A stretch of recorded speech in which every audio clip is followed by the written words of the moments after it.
తాకట్లో ఉన్న మీ బంగారాన్ని విడిపించి ఆ రోజు ఆన్లైన్ రేటుకి కొంటాం. Sharma gold company. వాగర్థావివ సంపృక్తౌ వాగర్థ ప్రతిపత్తయే జగతః పితరౌ వందే పార్వతీ పరమేశ్వరౌ. ఆదిత్యాయ చ సోమాయ మంగళాయ బుధాయ చ గురు శుక్ర శనిభ్యశ్చ రాహవే కేతవే నమః. శృంగేరి జగద్గురు పీఠాధిపతులకి, కంచి పీఠాధిపతులకి నమస్కారములు తెలియజేసుకుంటూ కార్యక్రమాన్ని ప్రారంభిద్దాం. వీక్షించేటువంటి ప్రేక్షకులకి ఒక చిన్న గమనిక. చాలామంది మనం చెప్పబోయేటువంటి ఈ రాశి ఫలాల గురించి తెలుసుకునే ముందు ఏ విధంగా చూసుకోవాలి అనేటువంటి విషయాన్ని శ్రద్ధగా గమనించలేకపోతున్నారు. కొంత అయోమయంలో ఉన్నట్టుగా కనిపిస్తుంది ఈ కామెంట్స్ రూపం ద్వారా చూస్తున్నట్లయితే. కాబట్టి సుస్పష్టముగా చెప్పదలుచుకున్నటువంటిది ఏంటి అని అంటే, మీ యొక్క జన్మ తేదీ రోజున ఉన్నటువంటి జన్మ నక్షత్రాన్ని బట్టి జన్మ రాశి ఉంటుంది. ఆ రాశి చెప్పబోయేటువంటి ఫలితాలు మాత్రమే మీకు ఆపాదించబడతాయి. చాలామంది చేసేటువంటి తప్పులు ఏమిటంటే, జన్మించిన డేటు మంత్ను బట్టి ఒక జొడాయిక్ సైన్ అనేటువంటిది ఉంటుంది. అది సన్ జొడాయిక్ సైన్. కాబట్టి దాన్ని బట్టి ఈ పేపర్లలో వచ్చేటువంటి వివరణలు దాన్ని బట్టి చూసుకుంటున్నారు. కాబట్టి సన్ జొడాయిక్ సైన్ కాకుండా మీ జన్మ నక్షత్రము, జన్మ రాశిని బట్టి వచ్చే చెప్పబడేటువంటి ఫలితాలని దృష్టిలో పెట్టుకోండి. అలాగే నక్షత్రము రాశి తెలియనటువంటి వాళ్ళు మీ యొక్క నామధేయము, మీ పేరులో వచ్చేటువంటి మొదటి అక్షరాన్ని బట్టి ఏ రాశికి సంబంధించింది అవుతుందో ఆ విధమైనటువంటి రాశిని ఫలితాలు కనుక చూసుకున్నట్లయితే మీకు తప్పకుండా అవన్నీ కూడా ఆపాదించబడతాయని చెప్పవచ్చు. ఈ మార్పుని గమనించగలరు. 3 ఆగస్టు నుంచి 15 ఆగస్టు వరకు మకర రాశిలో జన్మించినటువంటి వారికి ఏ విధంగా ఉండబోతుందో తెలుసుకునే ప్రయత్నం చేద్దాం. రాశి నుంచి 2వ స్థానంలోనే రాహు యొక్క సంచారము. ఇది కాస్త మానసికమైనటువంటి చికాకును కలిగించేటువంటిది. దీనికి తోబాటుగా ఏలిన నాడి శని దోష ప్రభావం నుంచి బయటపడ్డామని ఆనందించే క్షణంలోనే జూలై 13 నుంచి శని వక్రీకరించినటువంటి కారణం చేత మళ్ళీ కుటుంబ శని దోష ప్రయత్నం అనగా ఏలినాడు శని దోష ప్రభావాన్ని కూడా ఈ యొక్క కొంత శాతము ఈ మకర రాశిలో జన్మించినటువంటి వారికి గురవుతారని చెప్పవచ్చు. అలాగే గురువు అనుకూలంగా లేకపోవడం అనగా షష్టమ స్థాన స్థితి ప్రభావం చేత కొన్ని ఇబ్బందులు అనేటువంటివి ఎదుర్కోక తప్పదు. ధనపరంగా సమస్యలు, లోన్లు తీసుకోవాల్సినటువంటి పరిస్థితి, అలాగే ప్రతి పనులలో అనగా ఆటంకాలని ఎదుర్కొనే అవకాశాలు గోచరమవుతుందని చెప్పవచ్చు. శుక్రగ్రహ సంచారం కూడా అనుకూలముగా లేని కారణం. ఈ కారణం చేత ఏమవుతుంది, కొంత వివాదాలు సమస్యలతో ఎదుర్కొంటారు. స్త్రీలతో ముఖ్యంగా ఎక్కువగా ఇబ్బందులు ఎదుర్కొంటారు. ఆడంబరాలకి పోయి ఎక్కువగా ఖర్చులు చేయాల్సినటువంటి పరిస్థితి. మీరు కొనే ప్రతి వస్తువు కూడాను అధిక ధరకి కొని తీసుకోవాల్సినటువంటి పరిస్థితి గోచరమవుతుంది. ఇక రవి యొక్క సంచార ప్రభావము ఉండడం, కొంత చికాకులతో కూడుకున్నటువంటి ఉద్యోగ వృత్తి వ్యాపార జీవితం, అంతే తప్ప ఇబ్బందికర పరిస్థితుల్లో మీ ఆరోగ్యం పట్ల శ్రద్ధ వహించాల్సినటువంటి పరిస్థితి రవి సంచార ప్రభావంలో చెప్పవచ్చు. అయితే ఇక బుధుడు కూడా ప్రధానంగా గమనించుకున్నట్లయితే స్థితి చేత దోషకరుడైనప్పటికీ కూడా వక్రీకరించున్నటువంటి కారణం చేత బుధుడు విశేషముగా యోగిస్తున్నాడు.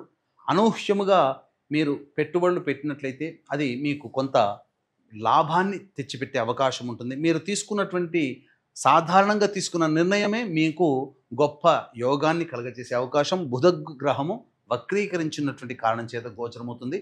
ఇతరుల వల్ల మీకు లాభాన్ని బుధ గ్రహము తెచ్చిపెడుతుంది. ఇక కేతువు అష్టమ స్థానంలో ఉండడం, ఇది ప్రధానంగా కొంత ఇబ్బందికర పరిస్థితులు, శిరో సంబంధమైనటువంటి అనారోగ్యములతో బాధపడాల్సినటువంటి పరిస్థితి, ఏ పని ఎందుకు కూడాను నిర్ణయానికి రాలేకపోవడం అనేటువంటిది జరుగుతుంది.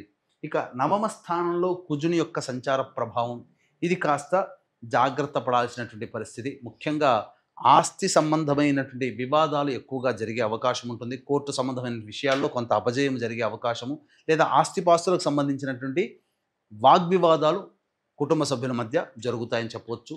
ఉన్నత విద్య కోసం ప్రయత్నం చేసేటువంటి వాళ్ళు దైవానుగ్రహాన్ని పొందే ప్రయత్నం చేస్తే చాలా మటుకు శుభ ఫలితాలు అనేటువంటివి కలుగుతాయి. అయితే ప్రధానంగా ఈ యొక్క మకర రాశిలో జన్మించినటువంటి మహిళలకి చూసుకున్నట్లయితే ప్రధానంగా ఇప్పటి వరకు కూడా మిమ్మల్ని గౌరవించి మీకు అర్ఘపాద్యములు ఇచ్చినటువంటి వాళ్ళే మిమ్మల్ని తూలనాడుతారు. కుటుంబంలో మీ యొక్క మాటకి విలువ ఉండకపోవడము అనేటువంటిది జరుగుతుంది. ధనపరమైనటువంటి సమస్యలు ఈ యొక్క రాశిలో జన్మించినటువంటి మహిళలు పొందుతారు. కావున తగ్గి ఉండడం అనేటువంటిది ప్రయత్నం చేయండి. ఎందుకనంటే సమయం సందర్భం అనుకూలంగా లేనప్పుడు కొన్ని సమస్యలు తప్పవు. కాబట్టి గత వైభవాన్ని గుర్తు చేసుకుంటూ బాధపడడం కంటే సమస్యలు మంచిగా ఎక్కువగా ఉన్నాయి కాబట్టి సమస్య పరిష్కారం కోసం తగ్గి ఉండే ప్రయత్నం చేయండి. అలాగే ధనాన్ని ఎవరికి అప్పుగా ఇవ్వకండి. అన్ని విధాలుగా జాగ్రత్తలు పాటించేటువంటి పరిస్థితి అని చెప్పవచ్చు. ఇక ప్రధానంగా చూసుకున్నట్లయితే ఈ యొక్క సంబంధించినటువంటి గర్భధారణ జరిగినటువంటి మహిళలు వైద్యుల యొక్క సలహాలు సూచనలు పాటించాల్సినటువంటి పరిస్థితి. సంతానం కోసం ఎదురు చూసేటువంటి దంపతులు కొంతకాలం వేచి చూడక తప్పదు. మంచి కాలం ముందుంది. తద్వారా వంశాన్ని ఉద్ధరించే సంతానం కలుగుతుందని చెప్పవచ్చు. వివాహం కోసం ఎదురు చూసేటువంటి వ్యక్తులు మంచి సమయం కోసం ఎదురు చూడాలి. వివాహానికి సంబంధించి యువతి యువకులకి ఇది అనుకూలమైన సమయము కాదు అనేటువంటి విషయాన్ని గమనించుకోవాలి. అలాగే నిరుద్యోగస్తులకి కొంత ఆశాభంగము తప్పదు.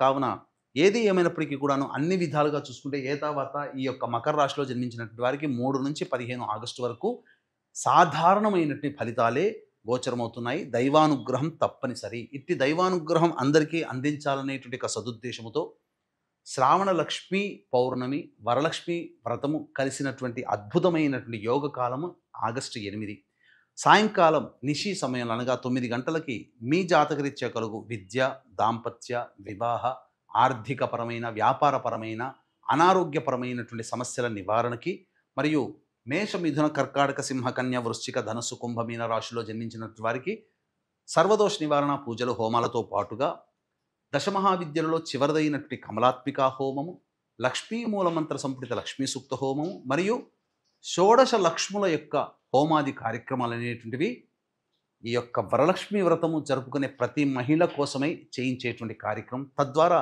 లక్ష్మీ అనుగ్రహం సంపూర్ణంగా కలుగుతుంది.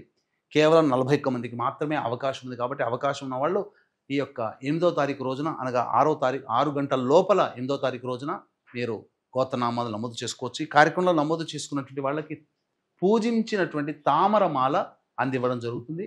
ఇక వివరాల్లోకి వెళ్ళినట్లయితే 3వ తారీఖు నుంచి 15వ తారీఖు వరకు ఆదాయము, ఖర్చు, మంచి చెడు ఏ విధంగా ఉండబోతుందో తెలుసుకునే ప్రయత్నం చేద్దాం. 3, 4, 5 తేదీల్లో వృత్తి, ఉద్యోగ, వ్యాపారం అన్ని రంగాలలో ఉన్నటువంటి వాళ్ళకి లాభదాయకమైనటువంటి పరిస్థితి. సంపూర్ణంగా అధికంగా చక్కగా స్థితి ఉంటుంది. ఖర్చుకు మించిన ఆదాయాలు లభిస్తాయి. కుటుంబ సభ్యులతో విందులు వినోదాల్లో పాల్గొంటారు. సంతోషముగా పాజిటివ్తో ఉంటారు.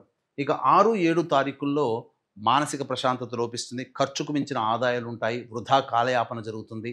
సమయానికి నిద్ర పట్టకపోవడము, భోజనం సరిగ్గా చేయలేకపోవడం, ఇలా ప్రతిదీ కూడాను సమస్యగా మారుతుందని చెప్పవచ్చు. ఖర్చులు కూడా అధికంగా ఉంటాయి. 8, 9 తారీఖుల్లో పెండింగ్లో ఉన్నటువంటి పనులను పూర్తి చేసుకుంటారు. కుటుంబ సభ్యులతో ఆనందంగా గడుపుతారు. బాధ్యతని కంప్లీట్ చేసుకున్నామనే సంతృప్తితో జీవిస్తారని చెప్పవచ్చు.